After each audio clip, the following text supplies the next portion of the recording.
مفتی صاحب، اللہ کے رسول صلی اللہ علیہ وسلم کا طریقہ کیا تھا غریبوں اور مسکینوں کے ساتھ، اور وہ لوگ جو عمرہ آپ کے پاس حاضر ہوتے تھے ان کے ساتھ کس طرح کا آپ کا طریقہ رہا؟ نبی کریم صلی اللہ تعالی علیہ وآلہ وسلم کی بارگاہ اقدس میں جو بھی حاضر ہوتے ان کی وہ مرادیں وہ ضرور پایا کرتے۔ حبیب پاک علیہ السلام سب پر شفقت اور مہربانی فرمایا کرتے، لیکن عام طور پر غریبوں کی طرف توجہ کم لوگ ہی کیا کرتے ہیں، ان کا پوچھنے والا کوئی نہیں ہوتا، ان کی خبر گیری کرنے والا کوئی نہیں ہوتا۔ حبیب پاک علیہ السلام نے اپنی امت کو بھی متوجہ کیا کہ غریبوں کی دستگیری کی جائے، اور آپ صلی اللہ علیہ وسلم کا بھی طریق مبارکہ یہی رہا کہ آپ بے پناہ غریبوں پر شفقت فرمایا کرتے،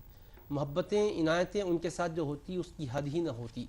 اور حبیب پاک علیہ السلام نے یہاں تک غریبی کی عظمت کو اجاگر کرتے ہوئے امت کو متوجہ کیا، اپنی دعا کے ذریعے سے بتایا، اللہم احینی مسکینہ وامیتنی مسکینہ واحشرنی فی زمرۃ المساکین۔ دیکھو نبی رحمت علیہ السلام ہے، ہر خوش نصیب سعادت مند یہی چاہتا ہے اور اپنی سعادت مندی سمجھتا ہے کہ حبیب پاک علیہ السلام کے لواء الحمد تلے اس کا حشر ہو، حبیب پاک علیہ السلام کی شفاعت اس کا نصیب بنے۔ حضور پاک علیہ السلام کی بارگاہ کا فیض حاصل کرنا کون نہیں چاہے گا سوائے بدبخت کے۔ حبیب پاک اب اپنے غریب امتیوں کو کتنا بڑا اعزاز بخشے، اللہ سے عرض کرتے، اے اللہ تو مجھے مسکینی کے ساتھ دنیا میں رکھ، غریبی کے ساتھ دنیا میں رکھ، اور مسکینی کے ساتھ مجھے دنیا سے اٹھا، اور قیامت کا جب عالم بپا فرمائے تو مولا غریبوں کے ساتھ تو مجھ کو اٹھا، زمرۃ المساکین میں تو مجھ کو محشور فرما۔ وہ حبیب جن کے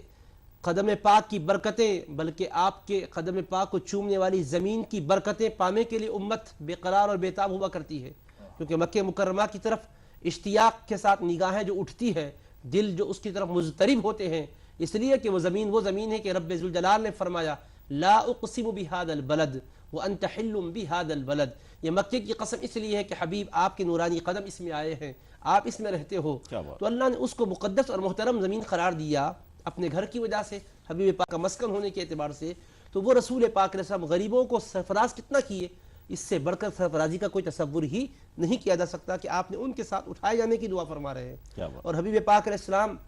غریبوں پر شفقت کرنے پر اپنی امت کو فرمایا کہ جو غریبوں پر شفقت کرتے ہیں، ان کے مسائل کو حل کرتے ہیں، وہ مجاہدوں کی طرح اجر و ثواب پائیں گے،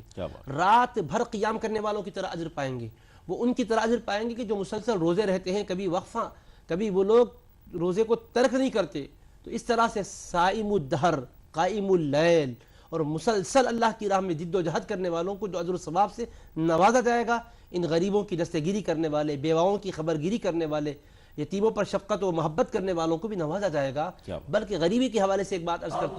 کرتا اپنے جو ہے جواب کو مکمل کروں گا میں۔ حبیب پاک علیہ السلام نے یہاں تک فرمایا کہ جو کسی یتیم کے سر پر دست شفقت پھیرتا ہے تو وہ یتیم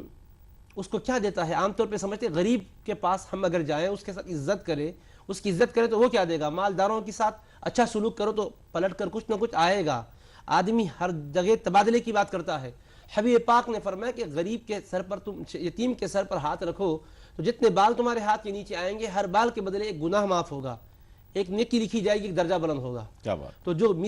غریب تو غریب ہے، یتیم تو اس سے بھی گیا گزرا ہوا ہے، مگر حبیب نے فرمایا کہ شفقت کا ہاتھ تو رکھو،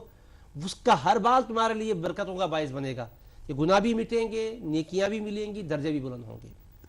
سبحان اللہ، سبحان اللہ، کیا خوبصورت بات آپ نے ارشاد فرمائی۔